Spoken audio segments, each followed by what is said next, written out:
Bueno, quiero desearles a todos y todas muy buenas tardes y un auspicioso año 2025.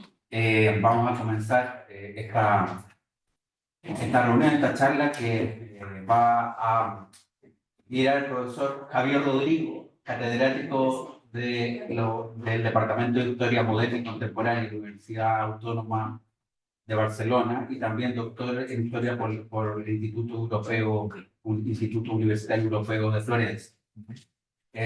Y que se define como guerra civilólogo.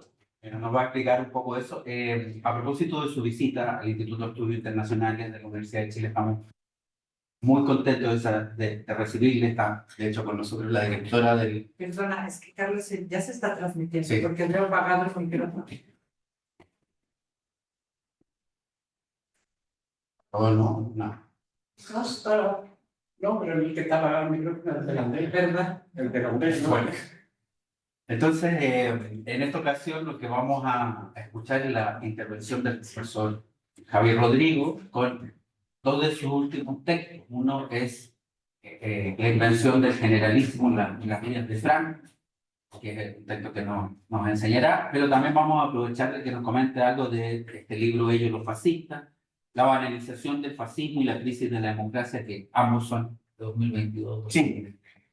Así que, profesor Javier Rodrigo, un placer que esté con nosotros. Como le digo, estamos con la directora del Instituto de Estudios Internacionales, la profesora Dorotea López, que también tiene un vínculo con el tema de la guerra civil española y que pues que nos daría mucho gusto escuchar. Muy bien. Bueno, pues en primer lugar, muchísimas gracias a Aranda por su invitación, a todas y todos por estar aquí, especialmente a la directora. Yo cuando propuse y me puso el profesor Aranda hacer una pequeña presentación, realmente pensaba efectivamente hablar de las dos últimas publicaciones que he estado realizando en 2022. Sí que es cierto que no son exactamente iguales, puesto que una es, no, en primer lugar, solamente salta a la vista la primera diferencia, que es de altura, ¿verdad? Sino también de profundidad y de espesor conceptual, metodológico, etc. Pero sí que es verdad que son dos trabajos que están unidos, ¿no? Están unidos, en primer lugar, por una misma vinculación conceptual y cronológica. Están los dos escritos en un mismo momento, que es 2021, un momento además en el que yo estuve en un periodo especialmente complicado de mi vida por temas de salud, entonces tenía tiempo. A veces los académicos necesitamos enfermedades para escribir libros, ¿verdad? Porque si no, no tenemos tiempo para hacerlo. Y luego también porque realmente en los dos casos, uno desde un punto de vista más divulgativo o de alta divulgación, como muchas veces intentamos hacer también los académicos y las académicas, ¿no? Y en el otro ya desde un punto de vista más académico, científico, metodológico. En realidad querían responder a una misma pregunta, fundamentalmente, que es la pregunta de dónde está Franco hoy, qué espacio ocupa la figura de Francisco Franco en la vida política, mediática, simbólica, identitaria del país, de España, fundamentalmente. Lo que pasa es que después la cuestión de género, evidentemente, como siempre suele ocurrir, ustedes lo saben perfectamente, las investigaciones muchas veces cobran cuerpo por sí mismas y acaban convirtiéndose en aquello seguramente que no habíamos esperado al inicio, ¿no? Y en última instancia, ellos los fascistas se acabó convirtiendo en un breve ensayo sobre la historia del fascismo histórico y de sus representaciones y declinaciones en el presente, a partir sobre todo de los inputs y de las, en fin, y de la reaparición de los debates alrededor de la naturaleza de la extrema derecha o de la derecha extrema o de las derechas neofascistas, como queramos llamarlas, sobre todo después de la pandemia de 2020-2021, pero sobre todo y por encima de todo a partir fundamentalmente de la llegada al gobierno de Giorgia Meloni de Fratelli d'Italia en Italia, precisamente. Y acabó en realidad siendo pues, un ensayo breve sobre el espacio que ocupa la extrema derecha, fundamentalmente, y el fascismo en la Europa actual. Y el otro acabó convirtiéndose en una cosa completamente diferente, que es de la que sobre todo quería hoy hablarles, que es, ahora lo pasaré para si ustedes lo quieren ver. De hecho, había pensado ponerlo, sí, parecía bien dejarlo para la biblioteca del centro, del instituto. se acaba convirtiendo en una cosa muy loca, que es fundamentalmente una metabiografía de Francisco. Pensando también un poco qué les podía trasladar a ustedes, ¿no? en esta presentación, una de las cosas seguramente más interesantes, locas incluso, de esta investigación es la de, y me lo reconoció el mayor y más importante biógrafo de Franco, que es Paul Preston, como saben ustedes. Me reconoció que había inventado un nuevo método, un nuevo género historiográfico, que era el de la metabiografía, que es el de la biografía de biografías, fundamentalmente, que es la construcción, el intento de acercamiento a las formas en las que se construye y el espacio simbólico que ocupa un personaje, en este caso Francisco Franco, a partir de su representación, de sus representaciones biográficas. A partir, evidentemente, de cuestiones que yo creo que nadie había identificado en la historiografía previamente, como es la importancia de las biografías políticas. Esto es evidente en todos los casos de dictadores o de grandes líderes contemporáneos, ¿no? La importancia de la biografía política como género literario y como género político de primer orden. Y casi nunca nadie la interpreta como tal o los aborda como tal, ¿no?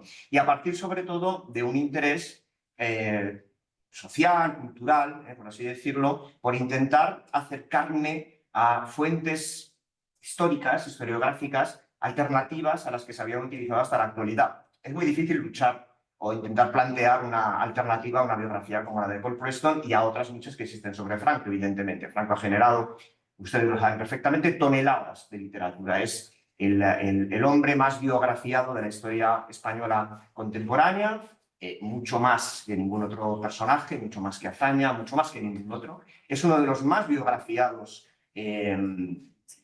también a nivel europeo, tiene más biografías Franco que Mussolini, sin ir más lejos, y tendría que revisar, yo juraría que tiene tantas o no muchas menos que las que pueda tener en el mercado historiográfico una persona, una figura como Adolf Hitler.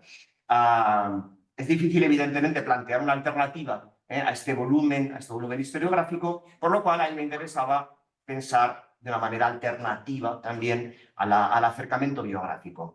Hacerlo a través de la metabiografía, es decir, hacerlo a través de las representaciones que tiene la vida de Franco en las diferentes biografías publicadas desde el año 37, cuando se publica la primera biografía escrita de Francisco Franco, que le escribe Joaquín Arrarás, y que después ayuda a redactarla. Al final acaba redactando otra completamente diferente, Millán Astray, José Millán Astray, el honor de la Legión extranjera, como saben ustedes, uno de los más importantes líderes y más violentos líderes del ejército africanista español durante la Guerra del Rif y durante la Guerra Civil Española, desde 1967 hasta la actualidad, intentando acercarme incluso a las formas en las que Franco es representado biográficamente y también en el espacio público y en el debate público, pues en redes sociales.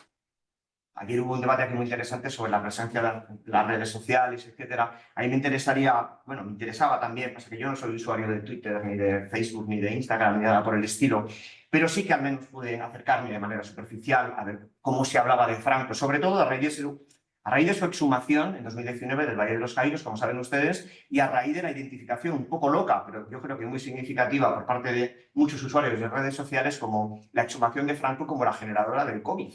Esto es una cosa que giró mucho en España en 2020, prácticamente se decía en muchos foros, evidentemente medio en broma, medio en serio, más en broma que en serio, pero que el COVID estaba debajo de la tumba de Franco y que por tanto la exhumación había sido la que había sacado el virus del coronavirus 2019. Evidentemente es una tontería, pero es una tontería que también habla bastante de cuál es la presencia que tiene Franco en la vida pública. Me interesaba, les decía, bueno, lo voy a pasar, si quieren ustedes echarle un ojo. Me interesaba acercarme también a partir de fuentes alternativas, porque generalmente la historiografía, y es bueno que sea así, ¿no? La historiografía tendemos siempre a la identificación de una serie de repertorios documentales de fuente directa, de fuente primaria, que son generalmente muy estáticos, son generalmente muy estáticos. Archivo, hemerografía y muy poquito más, ¿no? Fuente oral, etcétera, etcétera.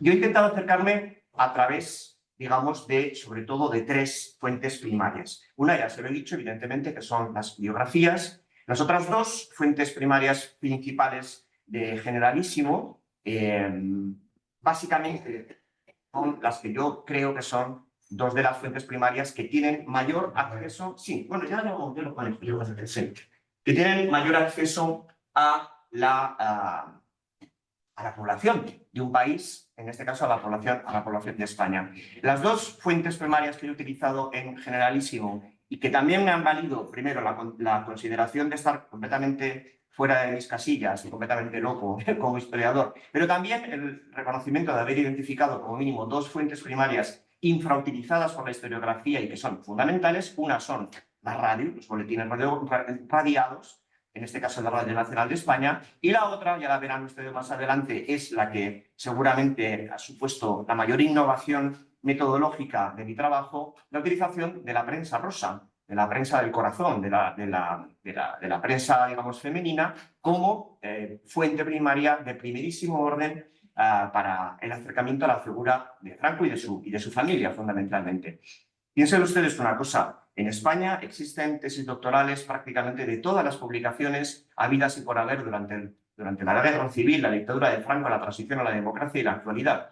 Cuadernos para el diálogo, Triunfo, todas prácticamente tienen sus tesis doctorales. Cuadernos para el diálogo, que tiene una magnífica tesis doctoral, lanzaba al mercado, es una publicación periódica, mensual, si no recuerdo mal, de debate político, fundamentalmente, sacaba al mercado tranquilamente 50.000 ejemplares mensuales, de los cuales se devolvían 20.000, es decir, tenía un impacto real de 30.000 lectores o lectoras potenciales, ¿no? Igual un poquito más, que se podían compartir los volúmenes y los ejemplares. Una revista como Hola, que tiene su traducción, ya lo saben ustedes, en el Reino Unido como Hello, la revista Hola, es decir, la más importante de las revistas del corazón en España, tiene una tirada semanal de 3,5 millones de ejemplares y seguramente la leen tranquilamente el doble de personas porque es una revista, como saben ustedes, que se comparte y que se deja, que la señora compra pero la lee también la chica del servicio. Este tipo de situaciones se dan mucho con este tipo de revistas y nos sirven también para un acercamiento a cómo Franco es representado y cómo se autorrepresenta a través de sus canales, digamos, contrafranquistas.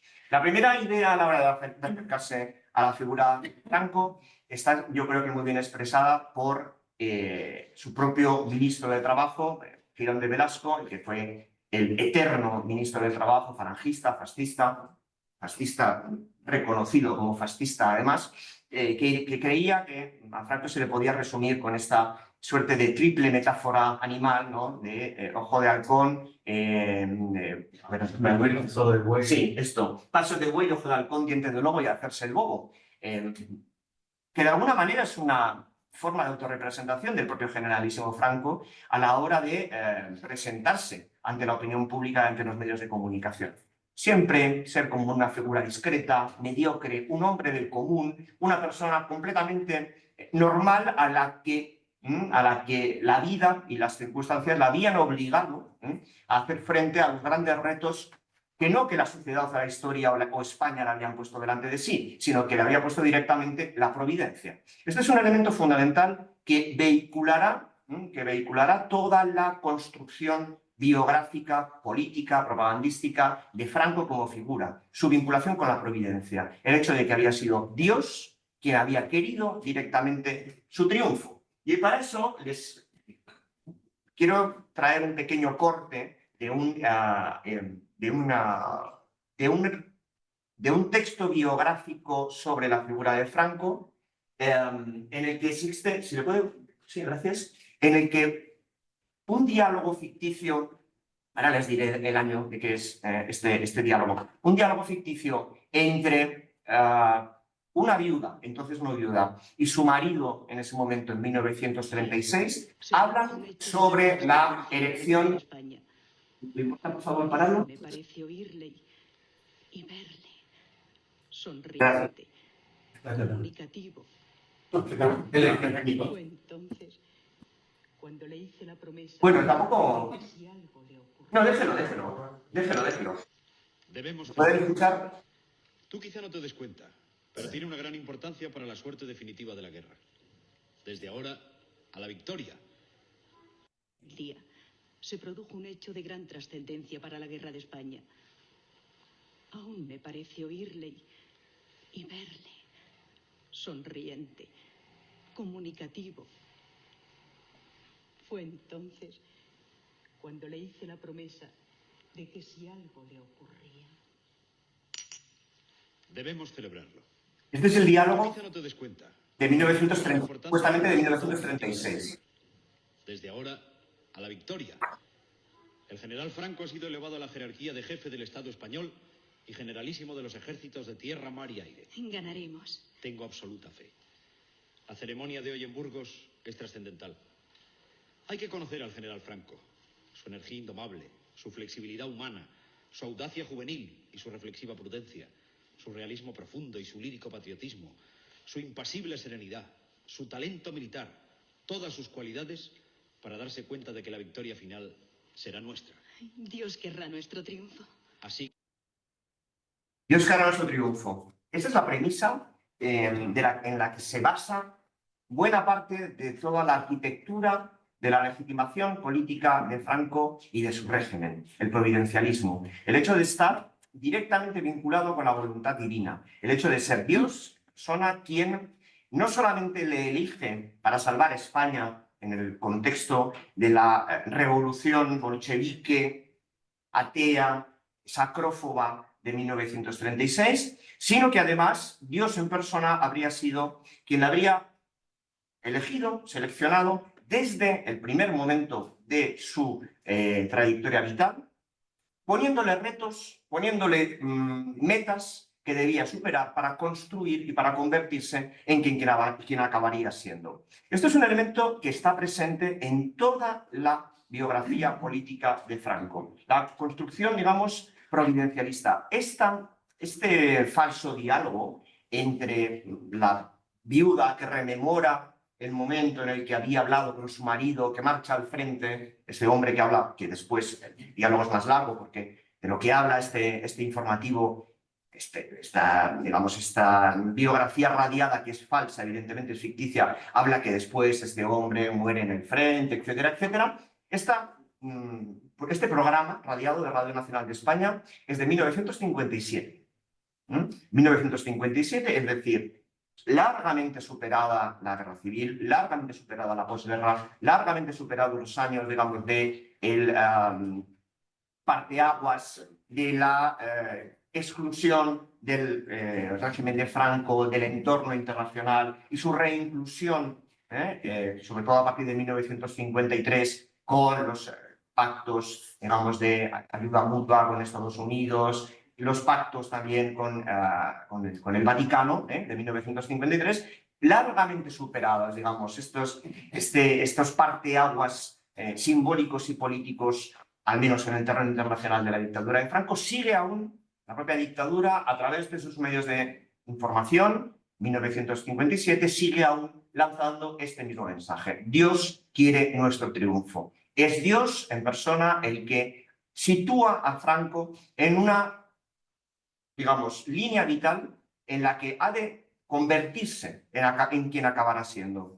Teniendo todo esto, como les digo, un punto de llegada fundamental, que es el 1 de octubre de 1936. El 1 de octubre de 1936 es el día, lo fue durante toda la dictadura de Franco, hasta 1975, hasta su muerte, fue día de fiesta nacional en España, porque era el día de la elección de Franco a la jefatura del gobierno y del Estado en Burgos. Es el día en el que Franco se convierte, deja de ser el general de todos los ejércitos, perdón, el general del Ejército del Sur, deja de ser, lo pueden ver ustedes en la portada, lo veían ustedes también en la presentación, deja de ser el general de la República, general republicano, deja de ser Paquito, deja de ser todos los nombres con el que se le habían conocido en la academia militar, en todo su desempeño militar en África, etcétera, etcétera, para acabar siendo algo que lo distingue del común de los mortales y del resto de los seres humanos en su conjunto, que es generalísimo. En toda Europa existe un solo generalísimo más. No. Napoleón, creo que, al menos no contemporáneo, no en el siglo XX. Stalin. Solamente existe otro generalísimo, esto no sé si Franco lo sabía, de tener la vinculación, una vinculación directa con Stalin de esta manera, no sé, desconozco si lo tenía. Lo cierto es que a partir del 1 de octubre, Franco se convierte además él lo reconocía, a su hija, a Carmen Franco Polo, le decía en una entrevista, en una entrevista que le hacen a Carmen Franco Polo en Hola, precisamente, su hija reconocía que papá, claro, Carmen era la única persona del mundo que podía llamar papá al general Franco, que papá había sido solamente feliz en África y que había sido persona hasta el 1 de octubre de 1936 y que a partir del 1 de octubre de 1936 se había convertido en otra cosa, en un símbolo, en un espacio de poder. Esta es una clave fundamental para entender la larga duración, que esta es un poco la gran pregunta que nos venimos haciendo a la historiografía española durante los últimos 30, 40, 50 años incluso. ¿Cómo fue tan larga la dictadura de Franco? ¿Cómo es posible que un régimen fascista, fascistizado, parafascista, como lo queramos llamar, no creo que sea tan importante este debate, consigue sobrevivir al colapso de los regímenes fascistas durante la Segunda Guerra Mundial y acaba convirtiéndose en seguramente el espejo deformante en el que el resto de fascismos habrían evolucionado en caso de no haber no haber sido derrotados en 1945 en la Segunda Guerra Mundial. A partir de esa gran pregunta, es decir, ¿por qué? ¿Por qué dura tanto el régimen de Franco? ¿Cómo es posible que ni la presión internacional, ni la presión interna, ni ninguna de las disputas internas en las camarillas de poder pudiesen acabar y, de hecho, que el final del régimen franquista, digamos, desemboque, como saben ustedes, solamente después de su fallecimiento? La respuesta yo creo que es bastante obvia, la teníamos siempre delante, y es que el franquismo no se entiende sin Franco, fundamentalmente. Franco, la figura de Franco, el espacio de poder que él mismo genera, como él mismo reconoce a su propia hija a partir del 1 de octubre, en un contexto evidentemente de guerra civil, no puede ser de otra manera, el espacio que él genera acaba convirtiéndose en en la piedra de toque, en el elemento central a partir del cual todo bascula. En realidad, lo que nos encontramos en España a partir de 1936 es una traducción y una declinación bastante evidente de lo que en otros regímenes fascistas se conoce como el Führerprinzip, es decir, como el principio fundamental según el cual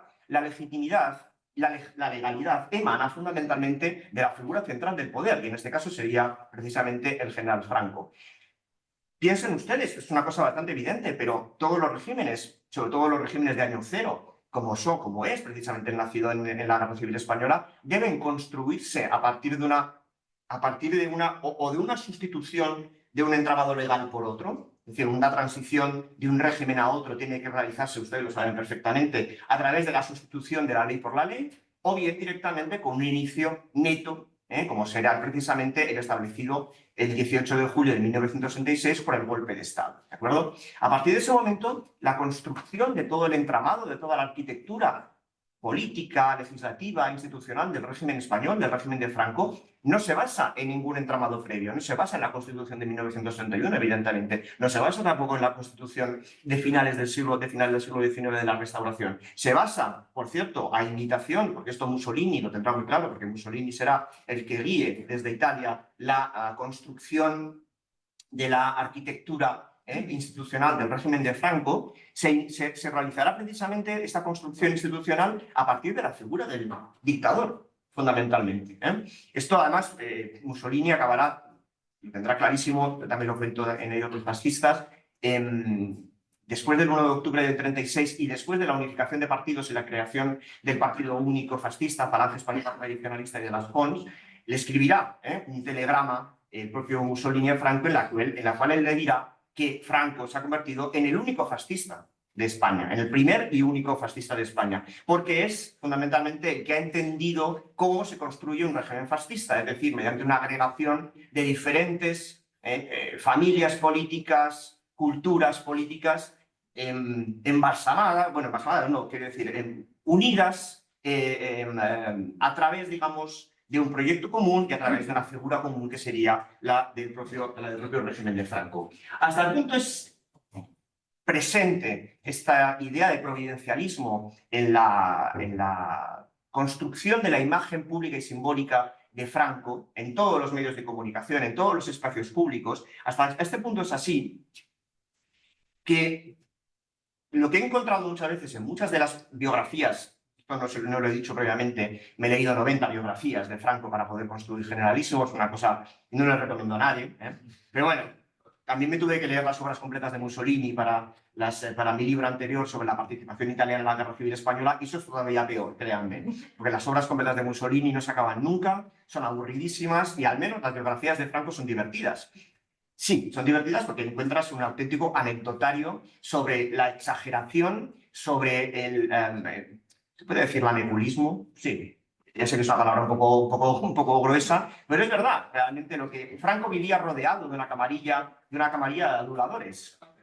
Salamero, sí, vivía rodeado de una camarilla de aduladores que le decían auténticas barbaridades y que escribían sobre él auténticas barbaridades. Yo he llegado a leer dos cosas que siempre comento que son auténticamente divertidas. Hay en dos biografías escritas en los años 50, una de ellas, por cierto, por un científico titular del Consejo Superior de Investigaciones Científicas, del CSIC, acaban diciendo que Franco, observado de cerca, no sé exactamente de a qué distancia, resultaba tan inteligente que diríase que tenía dos cerebros.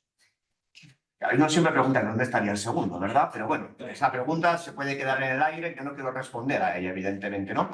Hay otra biografía todavía más delirante que escribe un periodista de la cuerda, de la prensa nacional, de la prensa del movimiento, en la que, hablando del Franco infantil, hablando del Franco joven, del Franco abandonado por el padre, del Franco que tiene que buscarse la vida para ayudar a la familia, del Franco que escapa de su rutina familiar integrándose primero en el servicio militar, en la Academia de Toledo, posteriormente en África, etcétera, etcétera. Hablando de este Franco, decía este biógrafo que Franco tenía tal cantidad de autoconciencia que había puesto coto bueno, en fin, había puesto coto de manera premeditada, había puesto coto a la incontinencia infantil. Es decir, que Franco no se hacía pipí en la cama, fundamentalmente, porque tenía un grado de autoconciencia tal que era imposible que una figura tan importante, tan relevante, tan identificada, señalada por la providencia para salvar los destinos de España, evidentemente no podía cometer una cosa tan vulgar como orinarse por la noche, ¿no? Este tipo de delirios, este tipo de presencia, digamos, de barbaridades en las biografías, al final acaban generando una saturación conceptual, una saturación narrativa que hace que, desde mi punto de vista, Franco crea realmente las mentiras que se escriben sobre él. Esta es una gran pregunta que siempre nos hemos hecho los biógrafos de Franco. ¿Franco se leía sus biografías?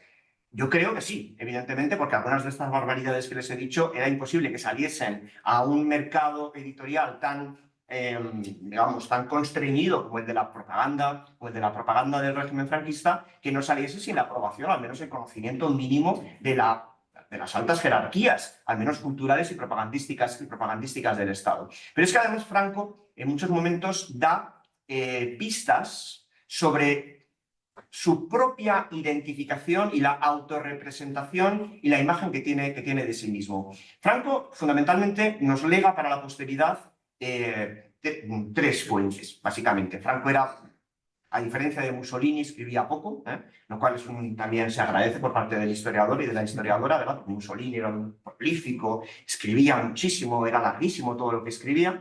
Franco escribe poco, pero lo que escribe es muy significativo. Primero escribe, lo conocen ustedes seguramente, el Diario de la Bandera, es decir, escribe su propia narración sobre la guerra de África.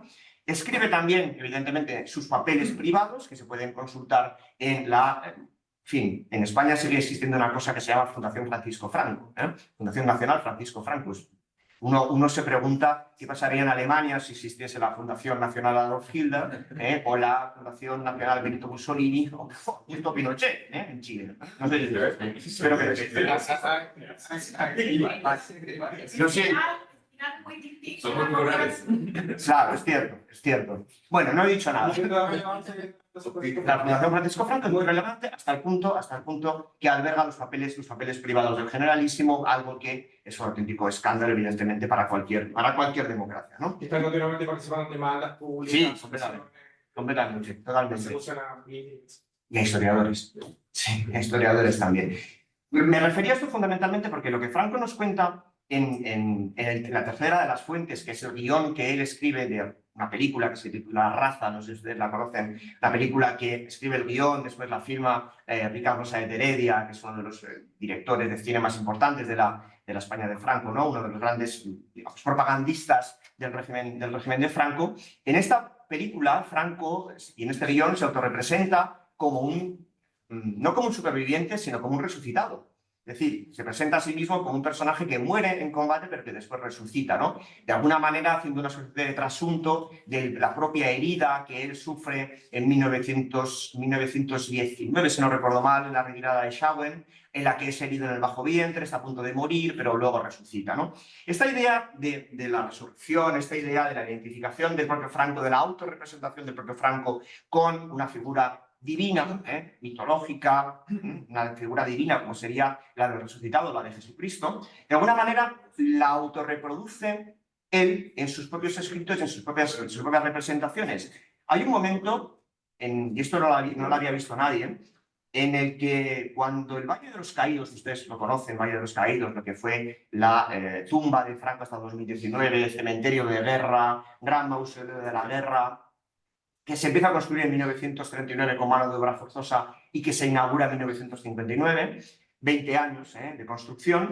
En 1957, Franco está tomando unas notas personales sobre cómo cree él que debería ser, vamos a decirlo así, el proyecto museográfico del Valle de los Caídos. ¿Cuál es el contenido narrativo que debería existir dentro del Valle de los Caídos cuando ya se ha decidido que se van a trasladar allí los restos de las fosas comunes de caídos por Dios y por España, que también se van a incorporar algunos restos de caídos republicanos para construir de manera ficticia, evidentemente, y propagandística, una suerte de gran monumento a la reconciliación nacional, con traslados forzosos de fosas comunes sin informar a las familias, lo cual es bastante escandaloso, evidentemente.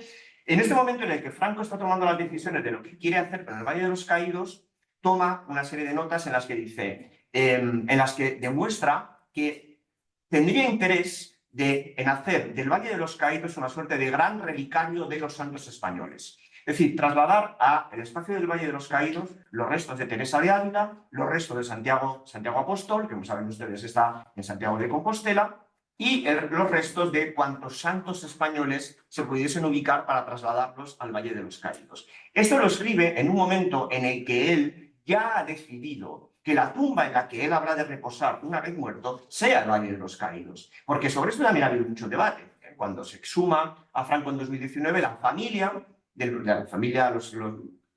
propio general Franco, se opone a la exhumación diciendo que en realidad Franco nunca decidió ser inhumado allí, que Franco en realidad habría querido ser inhumado en otro sitio, pero que fue el Estado, el rey, la superioridad, la corona, los que habían decidido que Franco fuese inhumado en el Valle de los Caídos. Claro, esto puede ser verdad hasta que encuentras y verificas en fuente primaria verificable que no es así. Que Franco al arquitecto, a Diego Méndez, al arquitecto del Valle de los Caídos, lo que le dice paseando por la cripta del Valle de los Caídos en 1957, pasando por detrás del altar mayor donde estaba precisamente el vano, el hueco donde habría de ser enterrado, a Diego Méndez le dice: Méndez, aquí luego yo.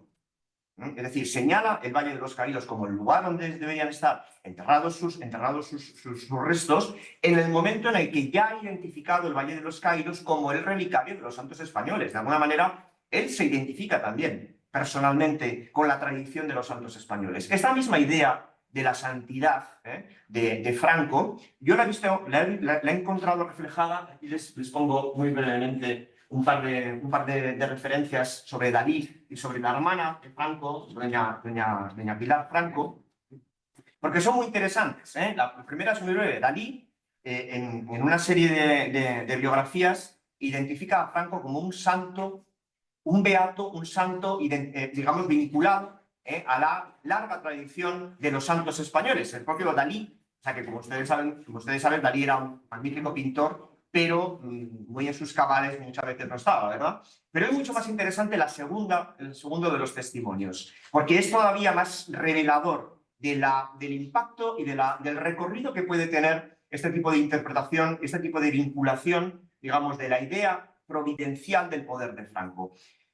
Un año después de su muerte, en la revista Hola, un periodista entrevista a la hermana de Franco, a Pilar Franco, en la casa particular de Madrid, en la calle Hermanos Becker, y en esta entrevista Pilar Franco le cuenta al periodista algo que nadie había identificado y que nadie había encontrado y en lo que nadie había pensado previamente. Y le dice, lo que usted no sabe es que durante el largo entierro de mi hermano, de 1975, Franco muere el 20 de noviembre del 75, como ustedes saben, y a partir del 21 hay un largo funeral en el que miles de personas desfilan por delante del cadáver. Lo que usted no sabe es que el día del funeral, muchas de las personas que venían a rendirle homenaje a mi hermano, le dejaban en el ataúd pequeñas notas pidiéndole milagros. Generalísimo, salva mi matrimonio, mi hija está enferma, por favor, la puedes ayudar, etcétera, etcétera. La hermana de Franco los había recogido y los guardó para ella y ahora están depositados en la Fundación Nacional Francisco Franco, donde nadie puede verlos, ¿no? Lo cual es bastante terrorífico. Pero es bastante interesante esta idea de cómo, en cierta medida, también habría habido una proyección social de esta idea taumatúrgica. Recuerden ustedes, ¿no?, la importancia de los estudios sobre los reyes medievales, los reyes taumatúrgicos. Franco también sería una suerte de rey taumaturgo, de rey capaz de sanar, de rey capaz de generar y de hacer milagros, ¿no? Esto está evidentemente vinculado. A ver, voy a pasar un poco para adelante. Es que me estoy enrollando muchísimo con esta parte, evidentemente, y no voy a tener mucho más tiempo para desarrollar toda la presentación. Pero todo eso está vinculado precisamente a lo que a los diferentes elementos que forman parte de la biografía de Franco y de la construcción de esta legitimidad. Esto, evidentemente, no deja de ser el resultado de una enorme construcción propagandística, fundamentalmente. En realidad, es mucho más contingente todo esto. Los historiadores sabemos las historiadoras sabemos también que visto en perspectiva y a posteriori, pues muchas veces la historia se puede contar como la sucesión, digamos, de puntos de no retorno, como si la historia fuese un gran ovillo de lana en el que solamente hubiese que ir estirando para construir el relato, y que eso no es así. Evidentemente, la construcción de la biografía de Franco pasa por una serie de puntos de no retorno fundamentales. El 1 de octubre de 1936, como les decía, con la elección al jefe de gobierno del Estado. Esta fotografía, precisamente, es la primera fotografía en la que se representa a Franco ya como generalísimo de todos los ejércitos y jefe del gobierno del Estado. Por cierto, según el decreto de la Junta de Defensa Nacional, era jefe del gobierno del Estado y generalísimo de todos los ejércitos y jefe del gobierno del Estado mientras dure la guerra. Pero mientras dure la guerra desapareció, porque Franco ya se encargó como... que tiene la máquina de escribir, digamos, de los boletines, puede evidentemente decir esta parte retírela y quítela del boletín, porque la parte de mientras dure la guerra desapareció. Evidentemente existe una serie de puntos de no retorno sin los cuales evidentemente no se puede comprender esta construcción de la figura de Franco. 1936, por supuesto, el 1 de octubre de 36, como fundamentalmente 1940, todos los biógrafos, todas las representaciones biográficas de Franco lo identifican también como un momento también de punto de no retorno, la entrevista con Hitler del 23 de octubre de 1940 en Hendaya, fundamentalmente porque todos estos, y ya voy a empezar a resumir la parte final, todos estos grandes hitos, digamos, de la biografía de Franco acaban convirtiéndose en estratos narrativos que se superponen los unos sobre los otros para construir el gran edificio de la legitimidad del régimen de Franco. Evidentemente, Franco irá sumando diferentes mecanismos de legitimación. De ser el héroe de África, de hecho, él decía de sí mismo que había sido el ideólogo del desembarco de Alhucemas. Ya lo saben ustedes, el desembarco es uno de los primeros grandes desembarcos terrestres, con los que el ejército español pone fin a la guerra del Rif, a la guerra de Marruecos. Era mentira, él no fue el ideólogo, fue el general Sanjurjo. Por cierto, el general Sanjurjo, el que se estrelló, como saben ustedes, el 17 de julio de 1976. Si no hubiese estrellado su avión, hoy no estaríamos hablando aquí de Franco, estaríamos hablando seguramente de Sanjurjo. Y estaríamos hablando de la dictadura sanjurjista y no de la dictadura franquista. Lo cual sería, para los italianos, sería muy divertido porque como no consigue pronunciar la J, no sé muy bien exactamente qué dirían. Pero bueno, por suerte para los italianos en general, el avión de Sanjurjo se estrelló, también el de Mola, evidentemente, y fue Franco el que fue elegido, evidentemente por selección divina, a generalísimo de todos los ejércitos. Existe una serie digamos, de grandes estratos narrativos que se van superponiendo, en los cuales al héroe de África se superpone el Salvador de España en la Guerra Civil Española, por supuesto también el Salvador de España durante la Segunda Guerra Mundial, a la que supuestamente España habría conseguido dejarla fuera, es decir, salvar a España del gran colapso de violencia que supone la Segunda Guerra Mundial. Una serie de estratos narrativos que acaban, digamos, que tienen, evidentemente, por parte de la contrapropaganda también sus propios contramitos. Esta imagen yo creo que es también muy importante y muy significativa de cómo representa a Franco la oposición ya durante la Guerra Civil Española y durante la Segunda Guerra Mundial. Un Franco que está poniendo en el plato de Hitler y de Mussolini a España pues para que se la coman, para su propio beneficio, que tiene también una serie de vinculaciones, esta construcción, digamos, del Franco no providencial ni salvador de España, sino todo lo contrario, es decir, el criminalísimo Franco que construye su legitimidad fundamentalmente mediante una inversión desde el golpe de Estado hasta 1948-52, hasta que finaliza el marco legislativo del golpe de Estado, una inversión en violencia extrema, evidentemente es un elemento que está presente en la historiografía y que está presente en la opinión pública, pero que no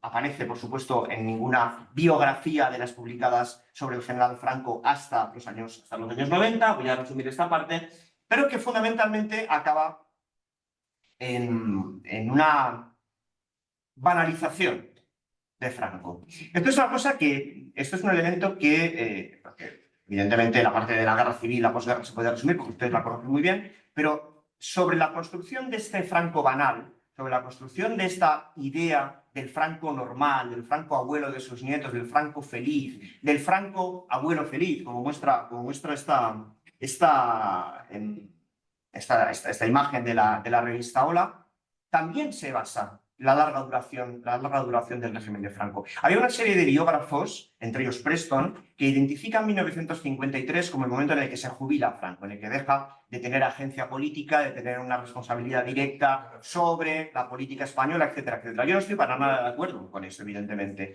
porque desde mi punto de vista, Franco, superados los diferentes pasos, digamos, del estrecho de Magallanes de su política, sigue siendo la piedra de toque, sigue siendo el espacio de poder, el espacio a partir del cual se genera todo el poder y toda la legitimación, incluso en su construcción banal, incluso en su banalización, incluso en su identificación como una persona normal a la que la providencia le había situado en el centro, digamos, del momento justo y el lugar adecuado para hacer frente a los retos de la salvación, fundamentalmente de la salvación de España. Para ello, yo quería poner un último audio, si es posible, también de Radio Nacional de España, en el que Franco es contado a los niños de España. Para que vean ustedes cómo todo esto que les he ido diciendo condensa la narración después proyectada sobre los medios de comunicación. ¿No se habrá colgado otra vez? ¿Vale? Vidas ilustres. El generalísimo Franco. Nació en el Ferrol y por eso hoy se llama Ferrol del Caudillo. Era el segundo de 5 hermanos. Se llamaban los otros Nicolás, Ramón, Pilar y Pacita. Quería ser muy valiente y dijo que cuando fuese mayor sería marino o capitán. A los 15 años estudiaba mucho en el Alcázar de Toledo.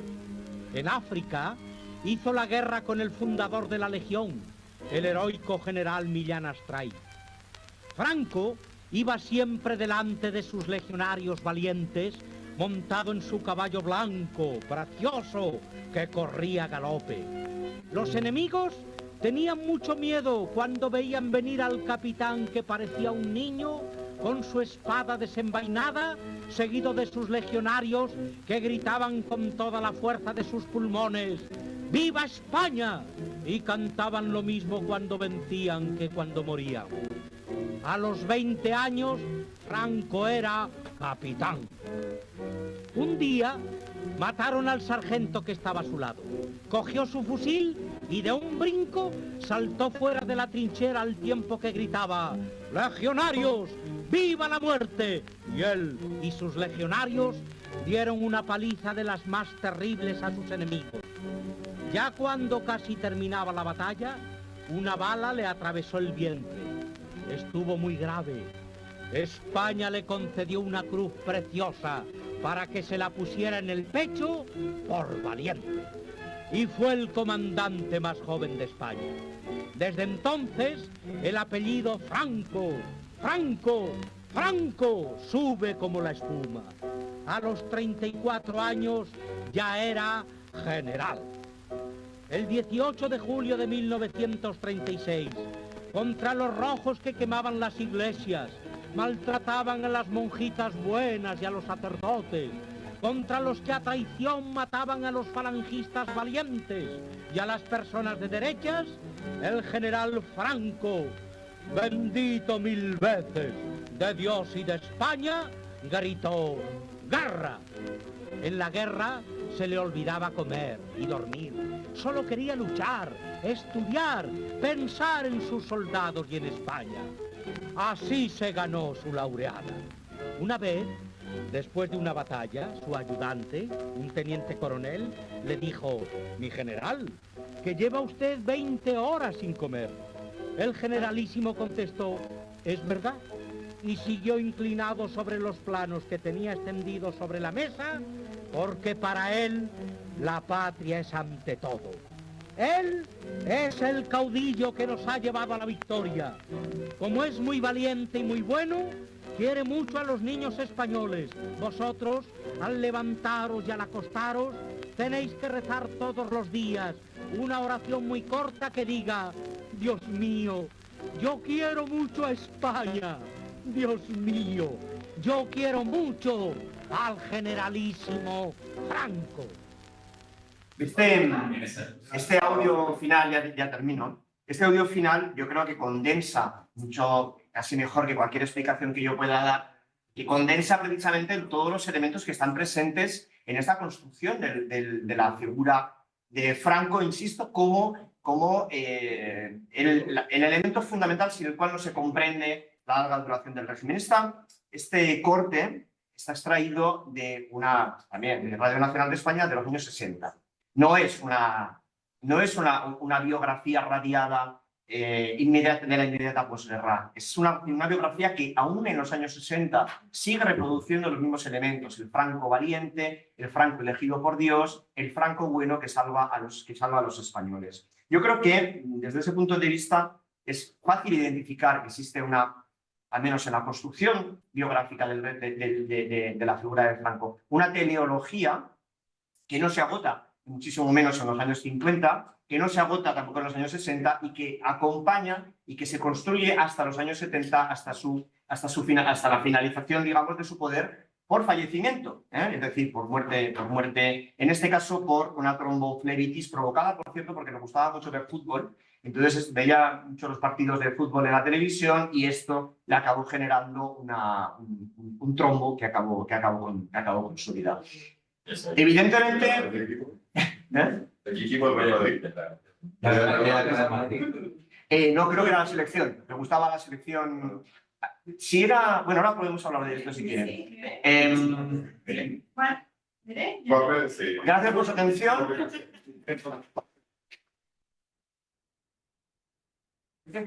Estoy respondiendo a esta pregunta.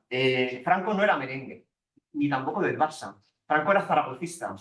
Era del Real Zaragoza, como yo. Sí. Compartimos la... Sí. Franco fue, ya lo saben ustedes, fue el primer director de la Academia General Militar de Zaragoza, la academia que era su gran sueño militar, la de crear una sola academia en la que estuviesen, digamos, todas las diferentes armas del ejército, entre otras cosas porque él pensaba que las divisiones internas dentro del ejército eran perniciosas para la unidad nacional y que eran un foco, digamos, de entrada de ideas subversivas, masónicas, comunistas, bolcheviques, anarquistas, etcétera, etcétera, y quería tener en una sola academia todas las armas, digamos, para poderlas controlar, fundamentalmente. Esto Primo de Rivera se lo acaba concediendo, el dictador Miguel Primo de Rivera se lo acaba concediendo con la fundación de la Academia General Militar, en la que él es el primer y único director, hasta su cierre en 1931, algo que, por cierto, nunca le perdona, en aplicación de la primera batería legislativa del Gobierno Provisional de la República, de Manuel Azaña como jefe del Gobierno y como ministro de la Guerra, cierra la Academia General Militar, algo que nunca le perdonará, ¿vale? Franco reside en Zaragoza entre 1927 y 1931, y en esos años se hace zaragocista, se hace de seguidor del Real Zaragoza. Por cierto, pensaba que lo del fútbol era una cosa muy injusta. Franco, esto es una cosa muy divertida que le leí a su primo, a Pacón. Franco consideraba que los partidos que acababan en empate era muy injusto que se acabasen resolviendo a penaltis, porque el fútbol es un juego de equipo y sin embargo los penaltis son de 1 contra 1. Entonces él pensaba, una idea genial, habría que trasladarla tal vez a la FIFA y a la UEFA, pensaba que los partidos empates que terminasen empatados se deberían resolver a córners, a saques de esquina. Hay que avisarle a Florentino. Para que vean ustedes que Franco tenía algunas ideas bastante peculiares.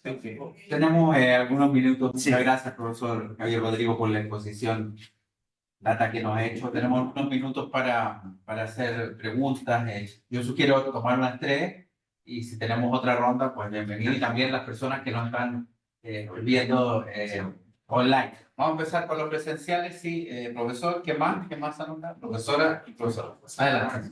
Yo voy a partir para no quedar en ridículo. Lo que yo sé de Franco es simplemente, muchas gracias al profesor Rodrigo por la presentación, es lo que le he comenzado con la botella y lo que leí en su libro sobre la relación de Franco con Allende. Usted señaló que estaba en desacuerdo con lo que decía Preston de que el 53 Franco se jubila. Pero viene un giro en la política económica del régimen que yo no sé en qué año ocurre. Entonces, desde su punto de vista o desde el punto de vista biográfico, ¿qué rol juega Franco en ese giro de la política económica? Y una pregunta más banal, que aparecía la foto de Franco sirviendo a Mussolini y a Hitler en España. Pero Franco logra en el fondo que España no se resiste las presiones. No sé cuál es la historia cabal de eso, qué rol juega él, qué otras fuerzas jugaron un papel en ese darle la vuelta a la guerra. Gracias, muchas gracias. Profesora. Muchas gracias por la presentación. Yo le quería preguntar, porque necesariamente las visiones son bien maniqueas, provincial, santo, etcétera, pero por los matices, por ejemplo, el antiamericanismo de Franco, la relación con Castro. Sí. Gracias. Profesor. Yo quería preguntarme, hay una anécdota que es crucial para que Franco sea el jefe supremo de la Fuerza Mundial. Gracias a esto, todos sabemos que el mando único es esencial. En la película que recoge esto mientras dure la guerra, todos los generales parece que tenían una idea muy despectiva de Franco, que elegante, volcano, mola. Es cierto que Millán Astray participa en esa designación de generalísimo, y es cierto que el hermano de Franco omite la frase mientras dure la guerra del padre. ¿Cuál es la anécdota? ¿Quién la puede relatar?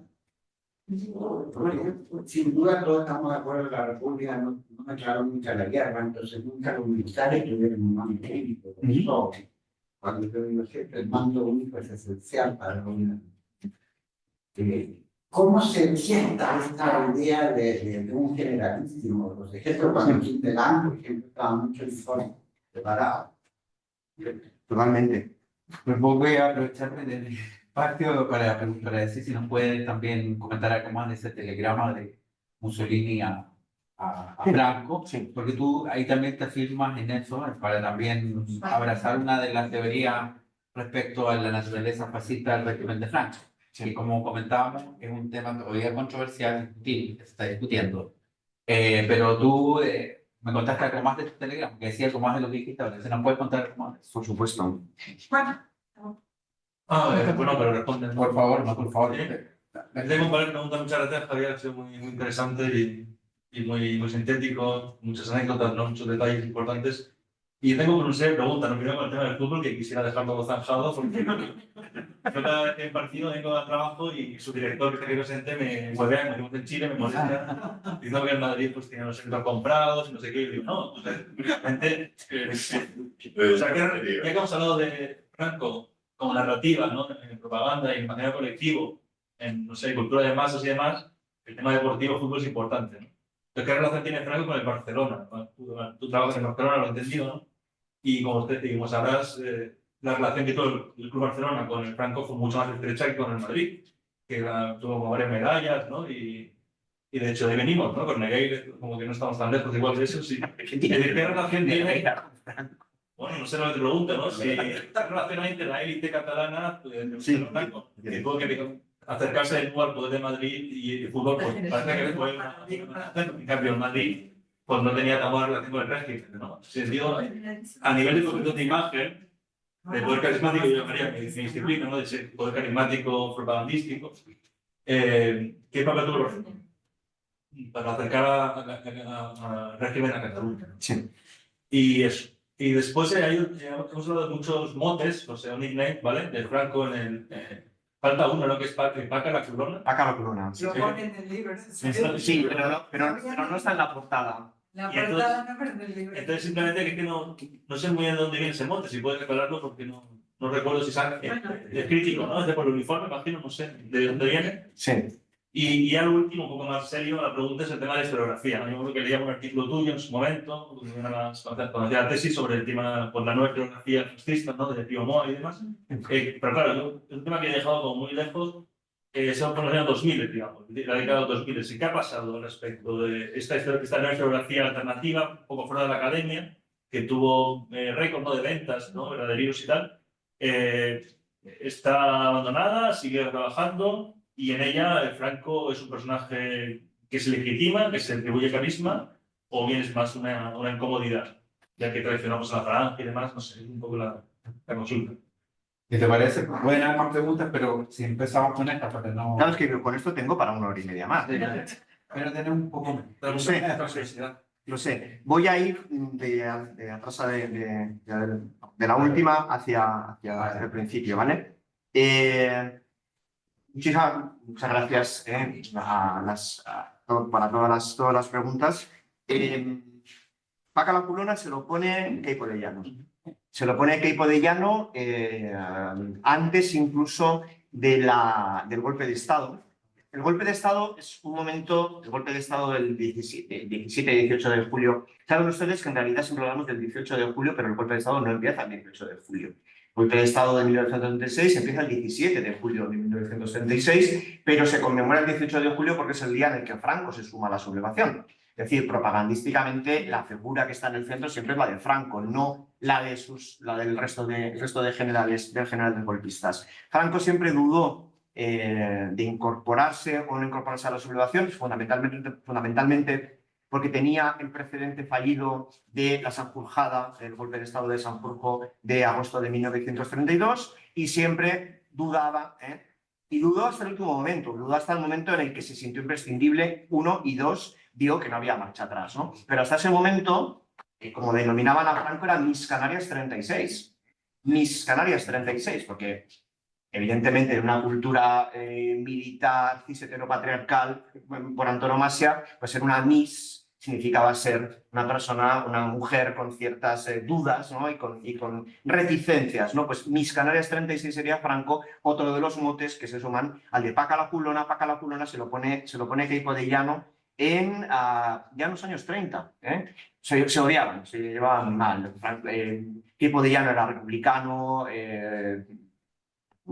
a la manera, digamos, de la República de 1931, de la de los Alcalá Zamora, para entendernos, de la República, no del Frente Popular, sino del primer consenso republicano de 1931. De hecho, está vinculado al golpe de Estado, al intento de golpe de Estado de 1930, de la sublevación de Jaca, etcétera, etcétera, por lo cual la figura de Queipo de Llano es una figura controversial en todo este contexto. Odia profundamente a Franco y le denomina Paca la culona básicamente por lo que los biógrafos como más comedidos llamaban la adiposidad abdominal de Franco. Toda la contrabiografía de Franco que existe mucha contrabiografía, ¿no? Y mucho contramito, algo he dejado caer por aquí, ¿no?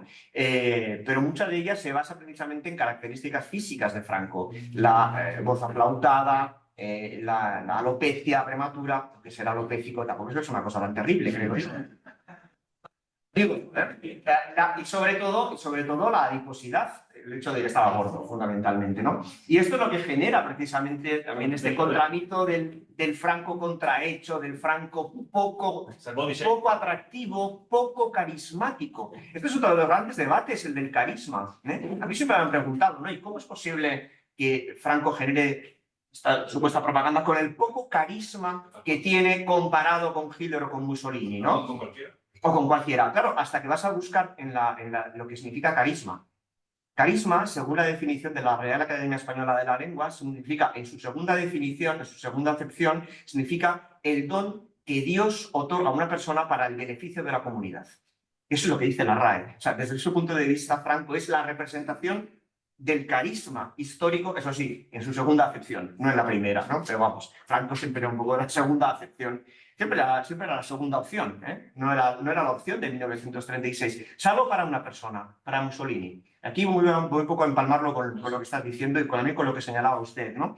Franco realmente consigue ser el jefe del gobierno del Estado y generalísimo de todos los ejércitos gracias a una sucesión prácticamente de casualidades inducidas en muchos casos, ¿no? Primero, evidentemente, la muerte accidental del general Sanjurjo, pero también el hecho de que Hitler y Mussolini apostasen directamente por él en el momento en el que está encerrado en la trampa africana. Franco no consigue pasar a la península en julio de 1936 y está muy cerca de fallar y de fracasar el golpe de Estado precisamente por ello. Porque, como saben ustedes, las tres columnas que confluyen sobre Madrid, el plan de golpe de Estado del 36 es muy claro.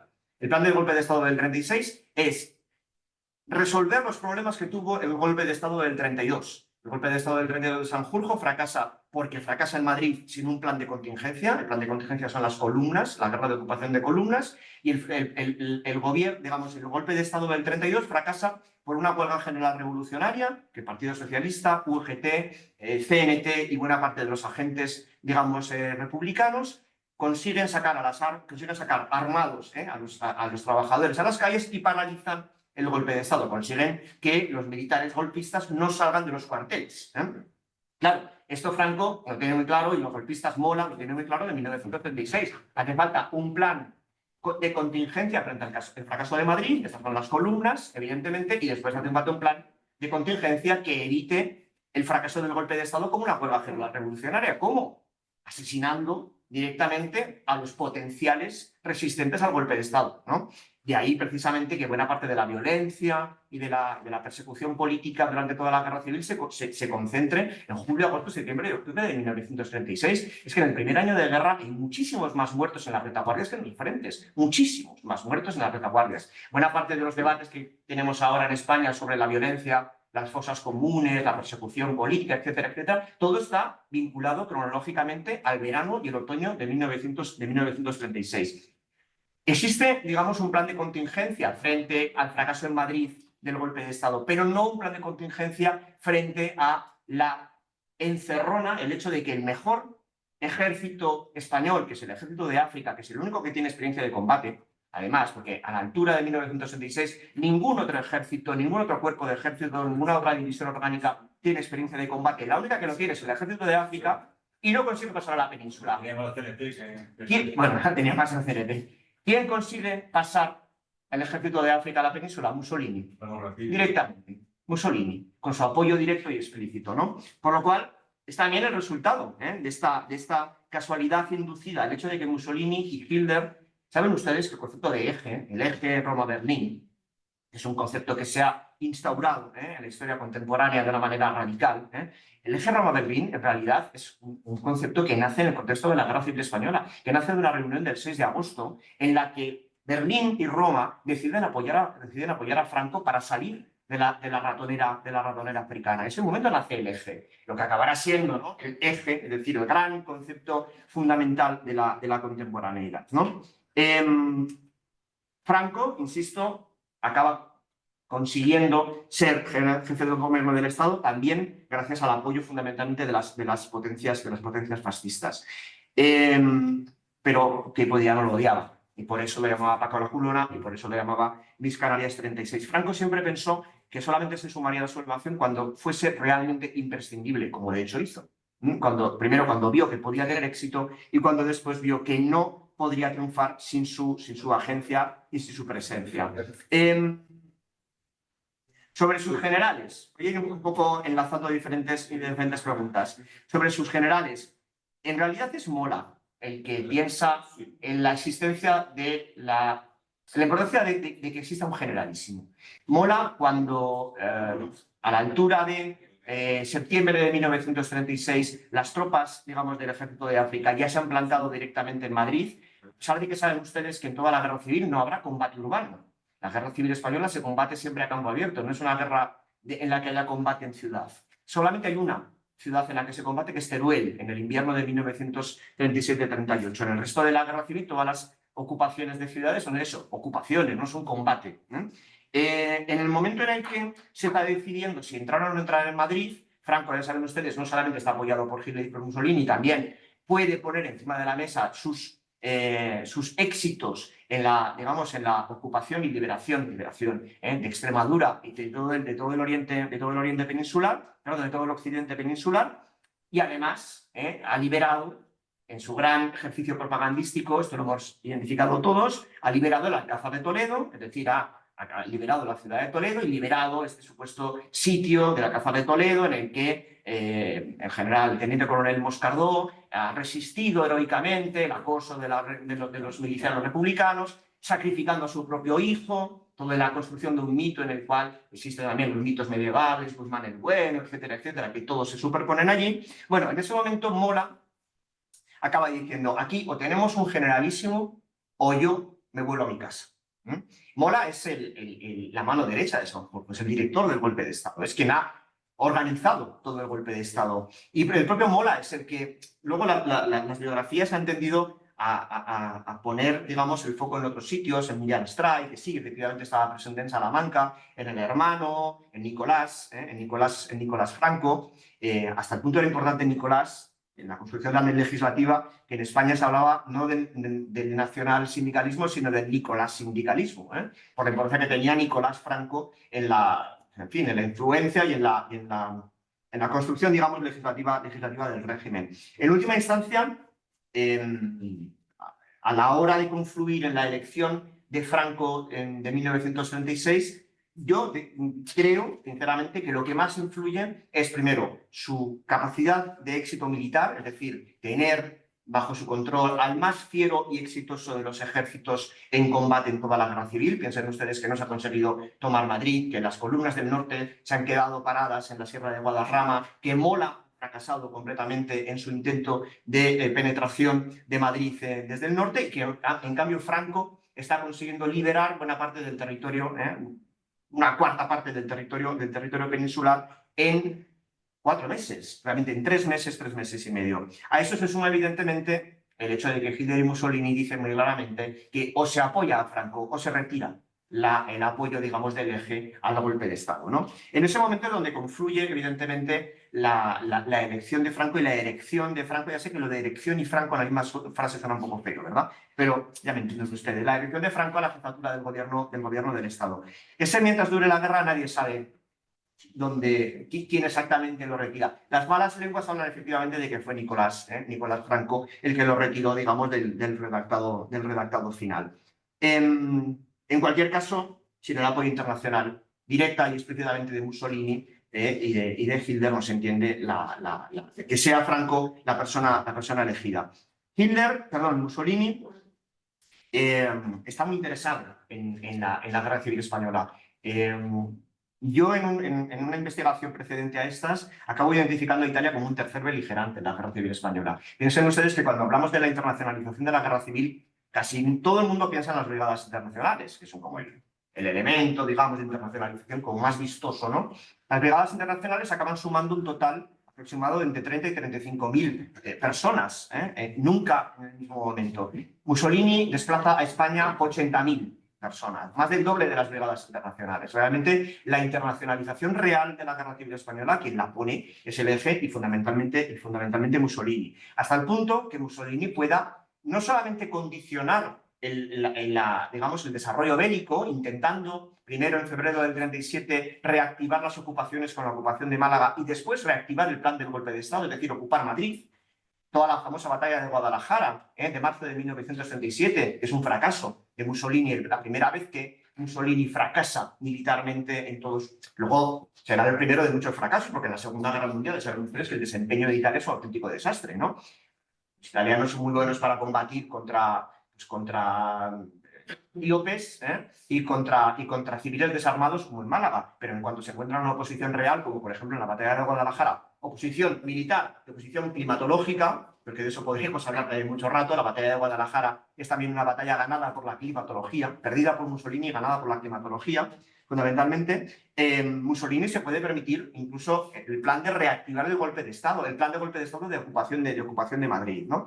Tanto es así, tanta importancia tiene que incluso ante un contexto, digamos, de total ausencia de una arquitectura política, Mussolini se permitirá lanzar, enviar a Salamanca, a Burgos, a todos sus agentes, el propio Roberto Farinacci, que es el secretario general del Partido Nacional Fascista, está en España en 1937 contribuyendo a la unificación de partidos y de milicias, contribuyendo a la construcción de la arquitectura política del régimen de Franco. El régimen de Franco no tiene nada. El propio cuñado de Franco, Ramón Serrano Súñer, hablaba del Estado campamental, de la inexistencia de un Estado, cuando en realidad, evidentemente, hace falta un Estado, sobre todo si además se tiene que vincular, no como hermano gemelo, pero sí como hermano, a la familia de los fascismos o a la familia de la contrarrevolución europea, ¿no? Claro, para eso necesita cualquier apoyo. El apoyo se lo da Mussolini. Mussolini no solamente escribe el famoso telegrama en el que identifica que usted es el único fascista en España. Es que Mussolini, después de la unificación de partidos de abril de 1937, escribe en su ópera Omnia, escribe un texto muy interesante en el que acaba diciendo: partido único, sindicato único, milicia única. Sobre estos tres pilares se construirá la nueva España de Franco, la nueva España del futuro, acaba escribiendo. Claro, es verdad, es que tienes razón. Es que realmente la España de Franco se construye, digamos, institucionalmente desde la tríada: partido único, sindicato único, milicia única, y además un cuarto elemento, evidentemente, que es la de la presencia del generalismo, la presencia de Franco, ¿no? Claro, desde ese punto de vista uno puede debatir, ¿no?, sobre la importancia real o sobre la importancia ficticia, o hasta qué punto esto no reside en el campo o en el terreno de la propagandística. Pero Mussolini algo sabía del fascismo. Algo sabía del fascismo, ¿no? Ya sé que es muy reduccionista pensar que la voluntad de una sola persona sea la que determine o pueda determinar la naturaleza de un régimen. Evidentemente esto no funciona así, pero es una voz que tenemos que escuchar también, que yo creo que es muy importante. Y desde mi punto de vista, al menos visto un poco en la perspectiva de cómo se construyen el resto de fascismos en Europa, no solamente el early comer italiano de los años 20, sino también de cómo son los fascismos en el contexto de la Europa ocupada de la Segunda Guerra Mundial, la Francia de Vichy, la Italia de la República de Saló, la Croacia de Ante Pavelic. estos fascismos también se construyen en mecanismos no muy diferentes a la construcción del régimen fascista en España. Por tanto, al final la pregunta sobre España y fascismo no es una pregunta sobre España, sino sobre el fascismo.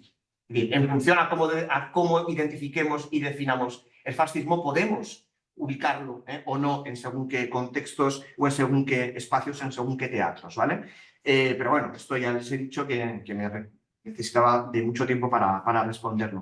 El fútbol y Cataluña. Es que claro, son muchas preguntas y todas muy interesantes. ¿Podría ¿no? complementar esa pregunta? No. En general por el proyecto español dentro de... ¿Me permites? Todo muy breve porque ya estamos como No, si casi... no, como posibilidad que hablar de Cataluña, como Franco en relación a País Vasco, Galicia, Cataluña, Bueno, claro, las otras naciones de Claro, evidentemente la Guerra Civil Española también es un proceso de nacionalización alternativo a las construcciones nacionales periféricas que digamos que nacen a finales del siglo XIX y sobre todo en las primeras 2 décadas del siglo XX, pues en forma de nacionalismos periféricos, sobre todo en el País Vasco y sobre todo en Cataluña, ¿no? La vinculación del Fútbol Club Barcelona con Franco es bastante evidente, ¿no? Esto es como el mito que nadie quiere reconocer dentro del frame mayoritario, narrativo, político en Cataluña, donde, como todo el mundo sabe, los medios de comunicación fundamentalmente comparten este frame narrativo, ¿no? de la nación perseguida, la nación catalana perseguida por el régimen de Franco. Que en cierta medida es cierto, y como todo, generalmente en la vida, también en cierta medida es falso, ¿no? Entre otras cosas porque si efectivamente es cierto, cosa que yo tengo dudas, ¿no? Porque además no soy culé, no soy seguidor del Fútbol Club Barcelona, pero en la medida en la que es cierto que la nación catalana, la nación catalana, identifica en el Fútbol Club Barcelona a su ejército desarmado, ¿vale? A su ejército simbólico, entonces sería un ejército muy vinculado precisamente a los intereses del nuevo Estado franquista, entre otras cosas porque todas las recalificaciones de los terrenos en los que se construye el actual Nou Camp Nou o Spotify Camp Nou, como se llame, en realidad es una prebenda directamente emanada desde la jefatura del Estado, fundamentalmente. Lo que no tengo tan claro es la motivación. En realidad, los historiadores, la historiografía, tú como buen madridista, como buen merengón, lo entenderás perfectamente. La historiografía tiene siempre que intentar responder a la gran pregunta lanzada por ese gran filósofo exégeta de la contemporaneidad llamado José Mourinho, ex entrenador del Real Madrid, en la que se preguntaba el por qué, ¿no? ¿Por qué, no? En aquella famosa rueda de prensa que hablaba del por qué, ¿no? Claro, el porqué de esa recalificación es lo que cabría preguntarse. Evidentemente, si hay una intencionalidad de utilizar el trato de favor hacia el Fútbol Club Barcelona, ejército desarmado de Cataluña, para convertirse en un elemento de introducción de mensaje nacionalizador español en el contexto, digamos, del nacionalismo catalán. Yo sinceramente tengo mis dudas, entre otras cosas porque en los años 50, cuando se genera, digamos, cuando tiene lugar estos tratos de favor, fundamentalmente, el nacionalismo catalán es que prácticamente no existe. Es decir, lo que era el movimiento político del nacionalismo catalán, sobre todo vinculado políticamente a la Lliga Regionalista, se ha hecho abiertamente franquista. Los personajes de la Lliga Regionalista de Cambó son los más, perversos que podamos imaginar en el contexto de la Guerra Civil Española. Ustedes, claro, antes les ponía aquí una imagen que yo creo que es muy significativa, la de los bombardeos sobre el Levante. Este mapa es del total de los bombardeos de la aviación legionaria italiana sobre el Levante español, generalmente bombardeos abiertamente sobre población civil, bombardeos con bombas de metralla, bombardeos por saturación, bombardeos terroristas que lo que pretenden es aterrorizar a los retaguardias fundamentalmente. Todos los bombardeos sobre Barcelona están previamente filtrados por agentes de la quinta columna franquista, que están en Barcelona, diciendo en qué territorios, en qué partes de la ciudad se debe bombardear y en cuáles no. Y esta gente son todos de la Liga Regionalista, que se han infiltrado después en la quinta columna, es decir, el partido político nacionalista que en el contexto de la Restauración se ha erigido como vocal representante de la tradición nacional catalana, etcétera, etcétera, en última instancia acaban siendo los que envían los informes a la aviación legionaria italiana para decirles: en estas zonas de Barcelona no bombardeéis, porque están nuestras fábricas. Tenéis que bombardear en el centro de Barcelona. Hay algunas imágenes, esta imagen de al lado, está un poco difuminada, porque existe también como cierta prevención hacia la utilización de estas imágenes, ¿verdad? Son imágenes de bombardeos sobre población civil por parte de la aviación legionaria italiana, en la que mueren niños y niñas, entre otras cosas porque se bombardea el centro de Barcelona, específicamente en plazas y lugares donde existen refugios antiaéreos. Esta imagen está tomada de las consecuencias del bombardeo sobre la plaza de San Felipe Neri en Barcelona, donde existe un refugio antiaéreo en el que mueren decenas de niños. Por cierto, una cosa aterradora. Galeazzo Ciano, que es el yerno de Mussolini, como saben ustedes, yerno de Mussolini a que Mussolini mandó a asesinar. Yo soy el padre de una hija de 22 años y siempre a los novios de mis hijas siempre les digo: acordaros del ejemplo de Mussolini, que como mandó a asesinar. Lo digo para que sepáis con qué os enfrentáis, ¿no? El yerno de Mussolini, después de recibir los informes de este bombardeo de San Felipe Neri, en el que mueren decenas de niños y de niñas, acaba escribiendo en sus diarios una frase terrible, ¿no? Dice: 500 muertos, 1500 heridos, pánico que se convierte en terror, una gran lección para el futuro.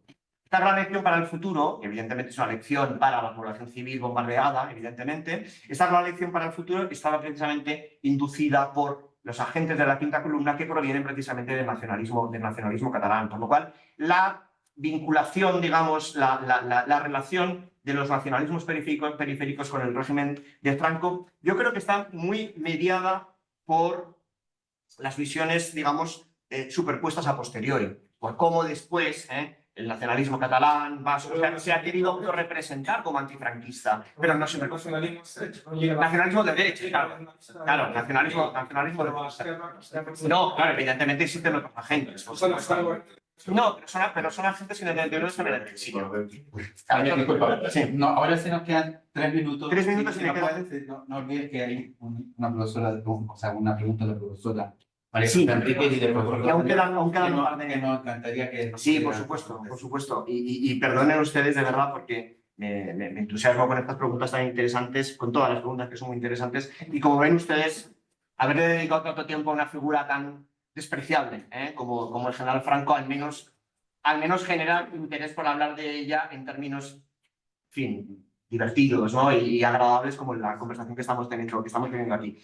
A ver, para mí, la cuestión americanista yo no la he trabajado, lo cual siento decirle que es una pregunta que no puedo responder. Sí que es verdad que sí que he podido identificar, sobre todo en la construcción, digamos, de la biografía de Franco a través de la prensa rosa, la importancia que tienen los viajes de Franco, digamos, y la recepción de Franco de figuras internacionales. Franco no viaja prácticamente, Franco no sale del territorio español más que 2 veces en toda su historia, toda su vida conocida. Una vez a Hendaya, Francia, en septiembre del 40 para entrevistarse con Franco, otra a Boriguera para entrevistarse con Mussolini, fundamentalmente, y ya no se conocen más salidas de Franco. Franco siempre recibe, en cambio, sobre todo en sus retiros veraniegos en el Pazo de Meirás, en Galicia, al lado de La Coruña, sí que recibe a altos dirigentes, ¿no? Pues muchas veces a Salazar, con quien por cierto hablaba en gallego, ¿no? El Salazar portugués, él era gallego, pues hablaban una especie de neolengua común entre el gallego y el portugués, ¿vale? Pero también se recibe a grandes figuras como el Shah de Persia en varias ocasiones. Y sobre todo, ahí es donde iba, sobre todo a Eva Perón, fundamentalmente, que es una de las grandes agentes de construcción de la legitimidad del régimen de Franco en el momento del bloqueo internacional, ¿de acuerdo? Sin embargo, la vocación americanista y sobre todo la vinculación con Castro, esto lo ha estudiado muy bien un historiador que se llama Manuel Seixas, que trabaja precisamente sobre la cuestión, las cuestiones nacionales, los nacionalismos periféricos, ¿no? En realidad, según cuenta Núñez Seixas, está más vinculada a algunos de los agentes, digamos, políticos del régimen, sobre todo a Manuel Fraga y Barner, que al propio Franco. Franco no terminaba de estar, según cuenta Núñez Seixas, del todo cómodo con esta idea de que había otras Españas en ultramar, ¿no? Y que estaban, digamos, y con las que de alguna manera podían establecer un diálogo político. Para Franco hay un elemento fundamental que es el de la contrarrevolución y todas las interlocuciones políticas siempre las desarrolla en el contexto y en el entorno de la contrarrevolución. Yo personalmente, un link directo con Fidel Castro y con el régimen de los barbudos aquí no lo he encontrado, pero evidentemente lo buscaré. Hay una historiadora y diplomática japonesa, Haruko Osada, que tiene un libro que se llama Franco y Castro, y relata precisamente esto, por ejemplo, que Franco también no le hace caso a Johnson y apoya el Vietcong en su momento. O sea, hay un antiamericanismo por una parte y por otra parte es una figura bien contradictoria. Pues lo leeré, igual que leeré, por cierto, el libro sobre Allende, Franco, que eso está en la... el antiamericanismo. Pues lo leeré. De hecho, creo que mañana voy a acercarme a comprar libros, o sea que prometo que lo voy a comprar. Y termino ya con la cuestión del desarrollismo. ¿Quién aquí me lo ha preguntado? Me lo preguntaste tú, ¿verdad? Es que esta es una de las capas, uno de los estratos que más férreamente, más fuertemente se superpone también digamos, al discurso narrativo de la legitimación del régimen de Franco. El Franco pater familia, el Franco proveedor, el Franco que provee de bienestar a la nación española. Franco no tiene una agencia directa. A partir de los años 50 no tiene una agencia, al menos en la reconstrucción de sus consejos de ministros, que yo me los he tenido que leer por mi desgracia, no hay una aparente y explícita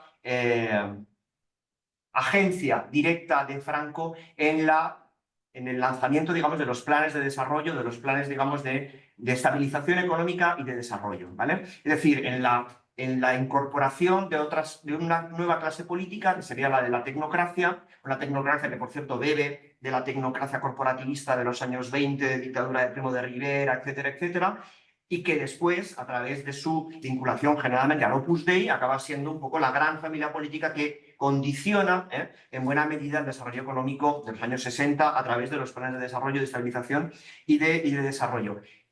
No tiene una agencia directa, pero sí que tiene una agencia directa en quien realmente pone ahí a esta gente del Opus Dei, que es Carrero Blanco, el almirante Luis Carrero Blanco, mano derecha, una de las pocas personas en las que Franco confió realmente, una de las pocas personas que se consideró amigo de Franco, porque Franco tenía muchos camaradas, pero muy pocos amigos, al menos eso es lo que decía de sí mismo, y la única persona que hizo llorar a Franco en público, después de su asesinato por parte de ETA, como saben ustedes, el 20 de enero, si no recuerdo mal, de diciembre de 1973. La figura de Carrero Blanco es capital para entender precisamente cómo Franco deja de tener una agencia directa sobre la política porque la delega directamente en su mano estrecha, su más directo colaborador, que es Carrero Blanco. Sin embargo, en España, como en tantas otras cosas, carecemos de una biografía de Carrero Blanco.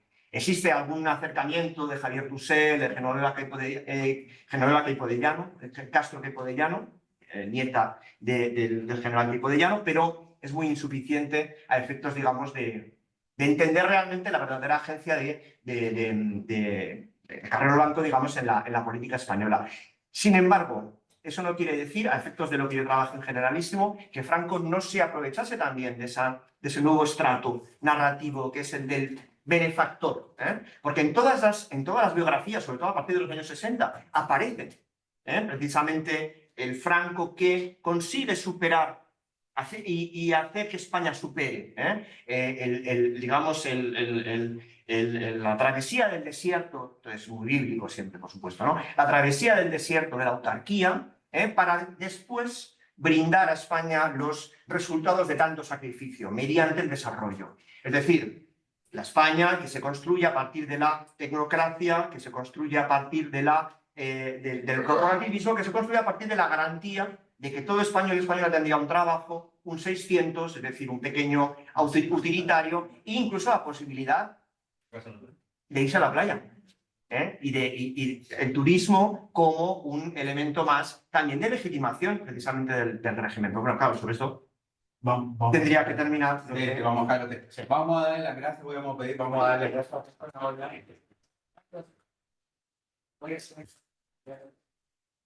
Y bueno, dejaremos las preguntas de Vox y el franquismo para otra ocasión. Muchas gracias.